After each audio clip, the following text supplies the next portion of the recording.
Halo semua, perkenalkan kami dari kelompok 5 yang beranggotakan Anggi Deti Agnesari, Ibnu Mustofajati, Intan Berliani, dan Nurbaiti Zahra akan berbagi informasi serta pengetahuan baru mengenai problematika perubahan iklim global. Sebelumnya, jangan lupa menjaga kesehatan dan terapkan 3M. Selamat menyimak.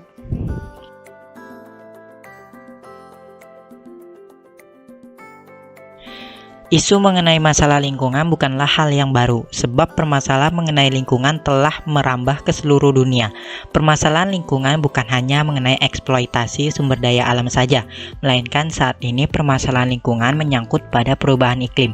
Perubahan iklim telah terjadi berjuta-juta tahun yang lalu, yang disebabkan oleh letusan gunung berapi, fluktuasi radiasi matahari. Namun, saat ini perubahan iklim disebabkan oleh adanya aktivitas manusia seperti urbanisasi, deforestasi, industrialisasi, penggunaan kendaraan dengan bahan bakar fosil, dan pembakaran secara besar-besaran, misalnya minyak dan kayu. Fenomena perubahan iklim akan sulit dihentikan jika manusia masih terus melakukan aktivitasnya.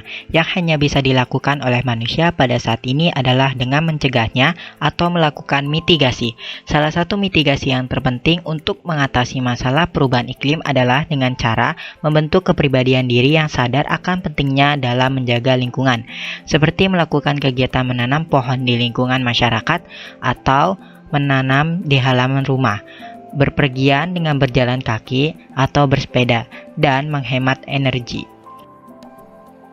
Selanjutnya, dalam rangka melakukan adaptasi terhadap perubahan iklim, diperlukan adanya pelaksanaan program yang terstruktur dan berkelanjutan yang harus dipenuhi dengan ketersediaan informasi terkait iklim secara lengkap. Ketika hal tersebut dapat direalisasikan, maka dampak perubahan iklim dapat diminimalisir dan mungkin dapat dijadikan peluang kebermanfaatan bagi masyarakat. Adapun penyebab perubahan iklim, yang pertama peningkatan emisi. Emisi yang dihasilkan oleh aktivitas manusia semakin hari semakin meningkat.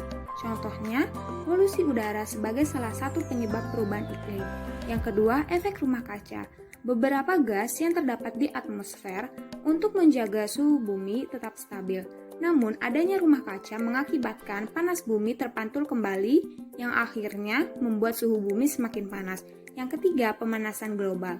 Pemanasan global ini akan menyebabkan perubahan iklim yang berdampak negatif pada kesejahteraan manusia, kesehatan manusia, dan alam. Dampak dari perubahan iklim yang pertama, gelombang panas ekstrim.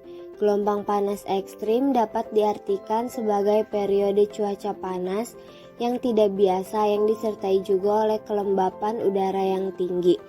Dampak dari gelombang panas yang ekstrim ini bisa sampai menewaskan manusia, tanaman, dan hewan-hewan yang ada. Yang kedua ada perubahan cuaca yang sulit diprediksi. Perubahan cuaca yang sulit diprediksi ini akan mengakibatkan meningkatnya intensitas hujan yang kemudian menyebabkan banjir. Yang ketiga ada melelehnya es di kutub. Dengan laju pemanasan global, maka akan terjadi peningkatan permukaan air laut, kerusakan ekosistem kutub, dan kepunahan berbagai spesies kutub. Yang keempat, meningkatnya keasaman air laut.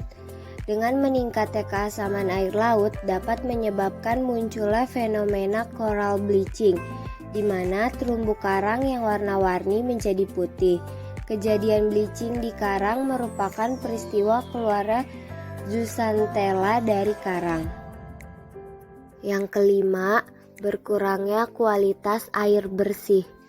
Pemanasan global akan meningkatkan jumlah air pada atmosfer yang akan meningkatkan curah hujan. Ketika curah hujan terlalu tinggi akan mengakibatkan tingginya air kembali ke laut tanpa sempat tersimpan dalam sumber air bersih untuk digunakan oleh manusia. Yang terakhir ada penyebaran penyakit. Selain cuaca panas yang ekstrim, cuaca dingin yang berlebihan juga tidak baik untuk kesehatan tubuh. Hal itu bisa menyebabkan menurunnya daya imun sehingga dapat dengan mudah terserang penyakit. Selanjutnya ada solusi untuk mengatasi perubahan iklim. Sebelumnya kita telah menjelaskan terkait pemahaman potensi dari dampak yang diberikan ketika terjadinya perubahan iklim, membuat berbagai upaya mitigasi seharusnya dilakukan. Adapun beberapa mitigasi yang bisa dilakukan, diantaranya yang pertama, melakukan konservasi dan penanaman di kawasan hutan dan lahan pertanian.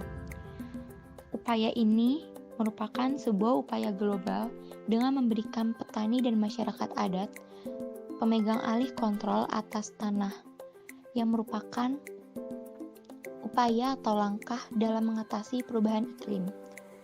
Redistribusi tanah yang diberikan kepada petani dan masyarakat adat, jika dikombinasikan dengan kebijakan dari pemerintah guna mendukung adanya pasar lokal serta mengurangi penggunaan bahan-bahan kimia, akan mampu mengurangi setengah emisi gas rumah kaca secara global dalam beberapa dekade dan secara signifikan akan mengurangi adanya deforestasi atau penebangan hutan. Lalu yang kedua ada penggunaan teknologi yang hemat energi. Penggunaan teknologi yang hemat energi adalah salah satu langkah dalam konservasi energi. Konservasi energi merupakan upaya yang terencana, sistematis, dan terpadu untuk melestarikan sumber daya energi serta meningkatkan efisiensi dalam pemanfaatannya.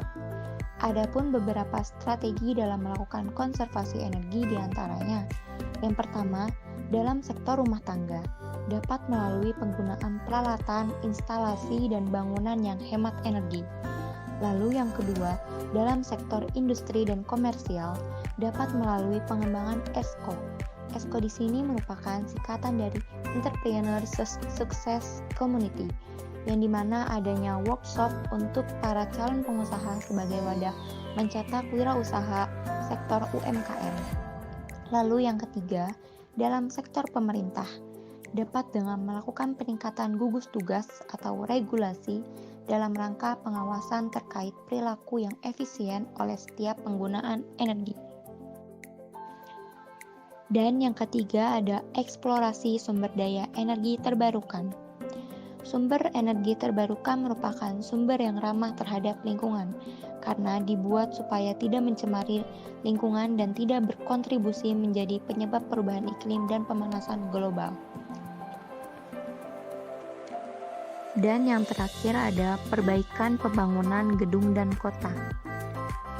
Sampai saat ini menurut data bahwa penggunaan bangunan dan konstruksi menyumbang sekitar 39% dari emisi karbon dioksida. 15 tahun mendatang, infrastruktur perkotaan akan dibangun dengan jumlah besar, ditambah dengan adanya percepatan migrasi desa ke kota maupun sebaliknya. Namun menurut UNEP atau United Nations Environment Program, untuk melakukan perbaikan pembangunan perlu merencanakan ulang kota dengan memberikan intensif solusi yang lebih cerdas, yang berfungsi untuk pendinginan, pemanasan, dan pengelolaan limbah. Salah satu hal yang sedang pemerintah lakukan yaitu dengan melakukan penelitian dan pengembangan infrastruktur berbasis ramah lingkungan yang bekerja sama dengan Litbang PU. Pemerintah terus mencari dan membuat berbagai alternatif konstruksi infrastruktur yang lebih baik dan harus mampu beradaptasi dengan perubahan iklim.